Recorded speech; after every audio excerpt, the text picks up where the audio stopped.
Halo pemirsa Unhas TV, senang sekali saya Zahra Sabita Suceng dapat kembali menjumpai Anda dalam Unhas Daily. Dalam beberapa menit ke depan kami akan menyajikan berita-berita teraktual hanya untuk Anda. Pada 20 Juli 2024, Unhas TV kedatangan mahasiswa sastra daerah Universitas Hasanuddin untuk melakukan kuliah lapangan.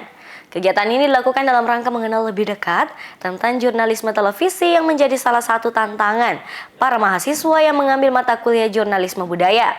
Bagaimana keseruan mereka berkenalan langsung dengan dunia jurnalistik di Unhas TV? Simak berita selengkapnya untuk Anda. Pada 20 Juli 2024, mahasiswa sastra daerah melaksanakan kuliah lapangan di studio utama Unhas TV yang terletak di lantai 2 Gedung Sains Teknopark. Acara ini menghadirkan dua pemateri utama, yaitu pimpinan redaksi Unhas TV, Supratman SS MSc PhD, dan koordinator editor Unhas TV, Fauzan Hidayatullah. Acara dibuka dengan sambutan dari dosen pengampu mata kuliah Jurnalistik Budaya, Program Studi Sastra Daerah, Dr. Andes Muhammad Dalian Tahir MH. Dalam sambutannya, dia mengungkapkan bahwa salah satu masalah yang dihadapi dalam dunia jurnalistik adalah jurnalistik televisi. Oleh karena itu, studi lapangan ini bertujuan untuk memberikan kesempatan kepada mahasiswa untuk melihat langsung dan mempelajari bagaimana sistem kerja acara televisi. Jadi pertama tentu terima kasih kepada Unhas TV ini telah menerima kami di sini untuk melakukan kuliah lapangan. Ini sebenarnya adalah sebuah program dalam satu mata kuliah. Ini masuk dalam silabus sebenarnya kurikulum sastra daerah ya, Departemen Sastra Daerah. Memang sebenarnya dari dulu kegiatan seperti ini dilakukan ya, diajarkan, tetapi kita memang dulu terkendala dengan MOU dengan berbagai stasiun televisi ya. Kan dulu satu-satunya di Makassar ini adalah hanya TVRI ya, TVRI.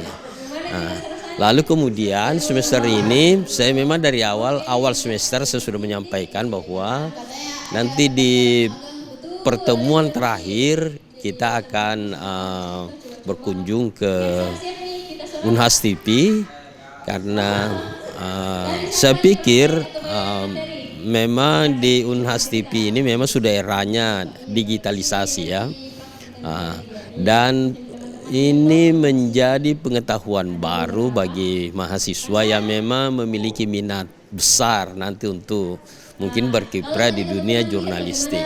Materi pertama disampaikan oleh pimpinan redaksi Unhas TV, Supratman.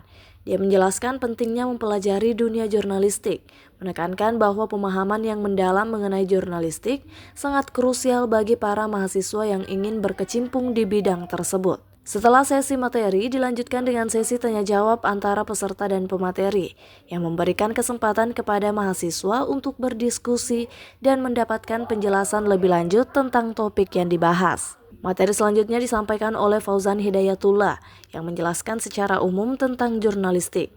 Materinya mencakup karakteristik jurnalistik, sejarah jurnalistik, dan penulisan berita dalam dunia jurnalistik. Fauzan memberikan wawasan yang komprehensif tentang dunia informasi dan jurnalistik, sehingga mahasiswa mendapatkan gambaran yang lebih luas mengenai bidang yang sedang mereka pelajari. Selain sesi materi, para mahasiswa juga diperkenalkan dengan seluruh fasilitas serta ruangan yang ada di kantor Unhas TV. Mereka diperkenalkan dengan berbagai alat, khususnya kamera, yang digunakan untuk memproduksi tayangan serta proses produksi tayangan Unhas TV. Para mahasiswa bahkan mencoba berlatih sebagai pembaca berita, memberikan mereka pengalaman praktis dalam dunia jurnalistik televisi. Kalau menurut saya Kak, alhamdulillah dan sangat seru bagi saya sendiri karena baru pertama kali datang di Unhas TV di sini, dan juga sudah diperkenalkan dengan beberapa kamera-kamera yang dipakai dalam praktek lapangan dalam kerja lapangan Unhas TV ini. Seperti itu juga. Kalau untuk saya yang lebih seru itu ini tentang kamera, karena saya suka ambil-ambil video, ambil-ambil foto apa segala macam. Jadi saya lebih menarik di kameranya sih Kak, pertengahan kameranya. Ya, baik. Dari saya sendiri ya yang paling menarik itu di sini kita banyak mendapatkan info-info baru terkait tentang jurnalis. Kita juga diberikan tadi cara untuk melakukan presenting kepada berita. Ya, pokoknya ini pengetahuan yang tidak bisa didapatkan di tempat luar begitu.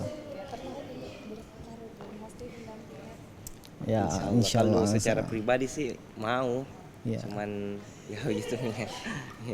Ya.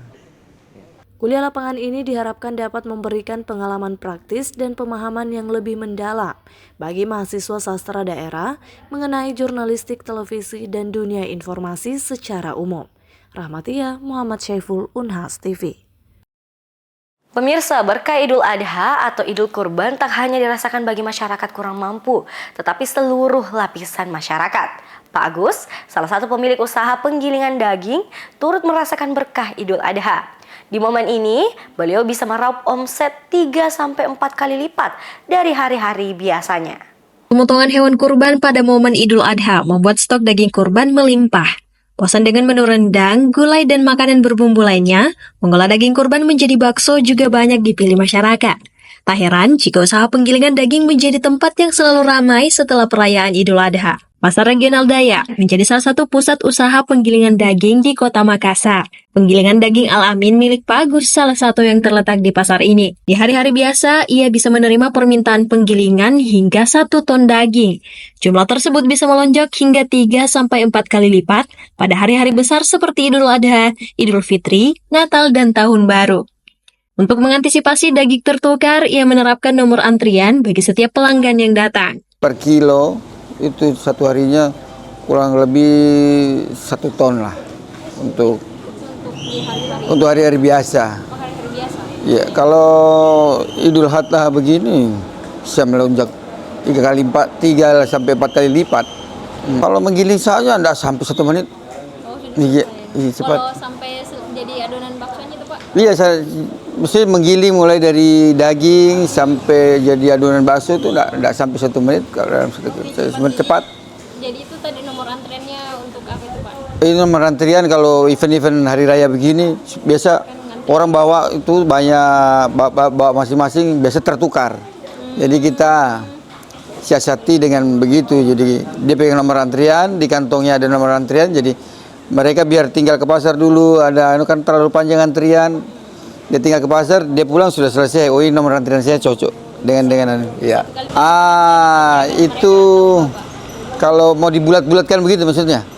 Sampai jadi begitu. Kalau mau dibulat-bulatkan begitu agak lama. Biasa kita tidak terima kalau lagi momen-momen hari besar begini. Iya, tidak diterima. Tapi kalau hari-hari biasa bisa. Tak hanya penggilingan, di tempat ini juga tersedia berbagai bahan olahan bakso, mulai dari telur, tepung terigu, bawang putih, dan sebagainya.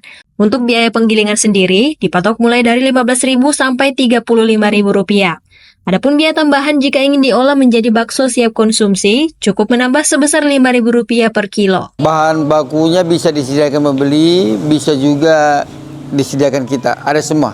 Semuanya punya harga ya Pak? Iya. Kalau mereka buat sendiri berapa itu Pak? Jadi Kalau mereka bawa sendiri cuma 15.000 dia per kilo? per kilo. Oh, kalau yang Bapak sediakan berapa? Kalau saya sediakan dengan bumbunya 35.000 per kilo.